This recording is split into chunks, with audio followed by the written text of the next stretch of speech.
Benvenuti a Canterbury, una città dove la storia non è solo scritta sui libri, ma scolpita nella pietra e sussurrata dal vento.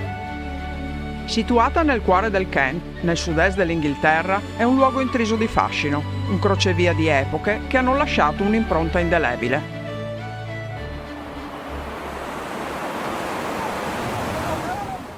Abbiamo lasciato Londra e ci siamo diretti subito a Canterbury, dove troviamo una comoda area di sosta camper. Al costo di 8 sterline è possibile rimanere la notte e con il biglietto della sosta si può prendere gratuitamente la navetta per il centro della città. Fondata nel 597 d.C., Canterbury è una storia millenaria che risale all'epoca dei Romani di Giulio Cesare. Oggi è sede di prestigiose università e la sua popolazione studentesca rende il suo centro storico vivace e dinamico, che convive con uno spirito medievale dato da stradine acciottolate e locande storiche.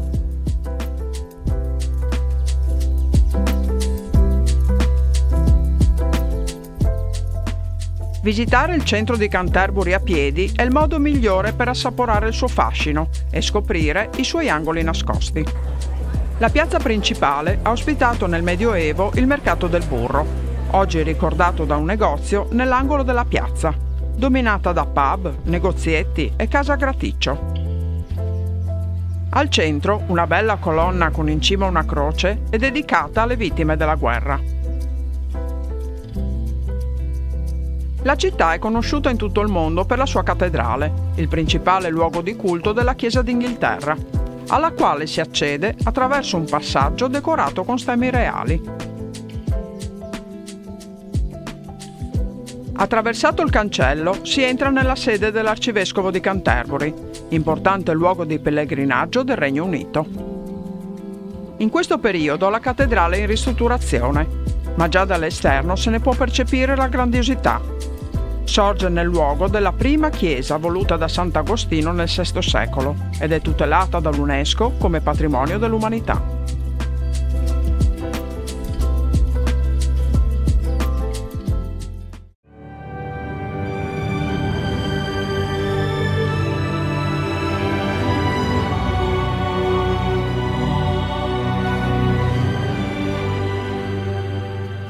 La navata centrale, frutto dell'ultima ricostruzione dopo incendi e distruzioni, è a dir poco sontuosa e ci lascia sbalorditi per l'altezza della sua volta, sorretta da colonne snelle che attira il nostro sguardo verso il cielo. Le navate laterali sono impreziosite da altissime vetrate multicolori di rara bellezza, che raccontano storie bibliche e contribuiscono a creare un'atmosfera mistica, che culmina davanti all'altare per le celebrazioni eucaristiche e al pulpito un'opera in pietra decorata con angeli e stemmi. Come tutte le cattedrali, è stata luogo di sepoltura di numerosi personaggi della storia britannica.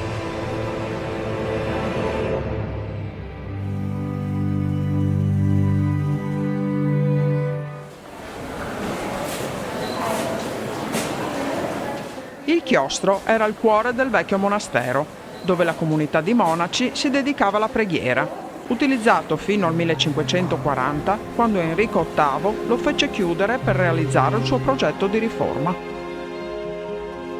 La cattedrale viene ricordata anche per l'assassinio dell'arcivescovo Thomas Becket, accaduto nel 1170 per mano di 4 cavalieri inviati dal re Enrico II.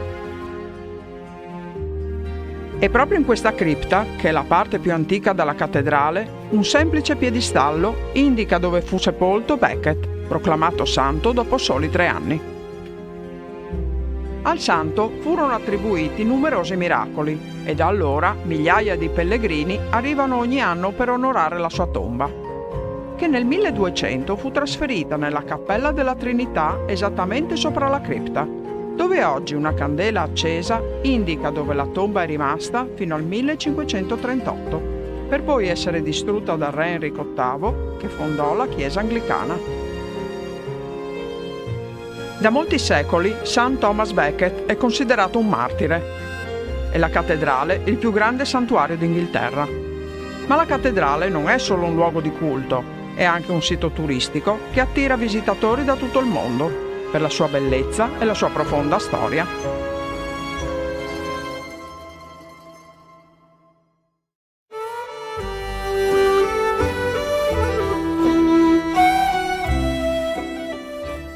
Per approfondire la storia di Canterbury è necessario uscire dal centro storico, perché fuori dalla cinta muraria si trovano i resti dell'abbazia di Sant'Agostino, anch'essa patrimonio dell'umanità.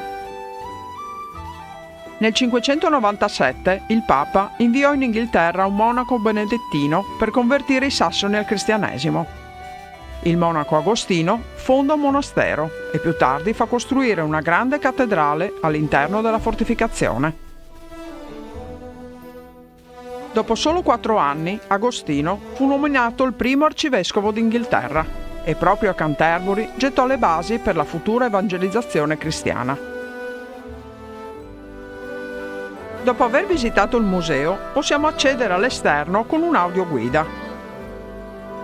Vediamo che dell'antico monastero rimangono solo questi resti, che comunque ricordano al visitatore la storia della nascita del cristianesimo in Inghilterra. L'arcivescovo Agostino morì nel 604, ma la sua eredità continua a vivere, anche dopo le devastazioni del 1500 per mano di Enrico VIII.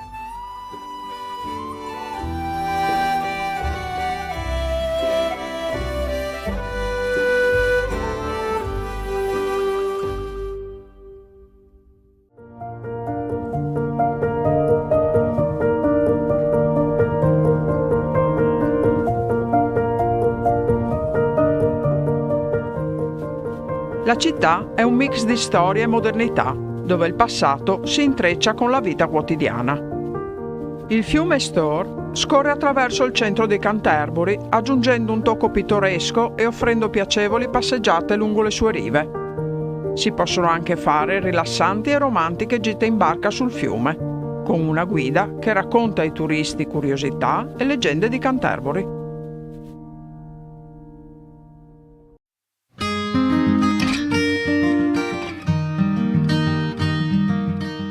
La grande popolarità di questa città è dovuta anche ai racconti di Canterbury, un'opera letteraria del XIV secolo scritta da Geoffrey Chaucer, che racconta le storie di un gruppo di pellegrini in viaggio verso il santuario di St. Thomas Becket. I 24 racconti sono stati scritti per la prima volta in un inglese più moderno e quindi più accessibile ai fedeli. E passeggiando lungo le strade del centro, tra pub storici, negozi e case a graticcio, troviamo questa bella statua in bronzo di Geoffrey Chaucer, doveroso omaggio al famoso scrittore.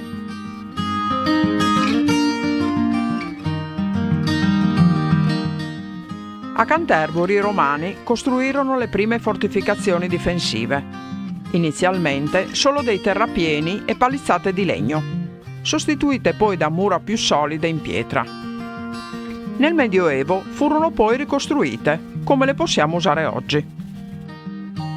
Le mura permettevano di controllare ingressi e uscite per la gestione dei commerci e la riscossione delle tasse, e attraverso le torri c'era una buona sorveglianza del territorio.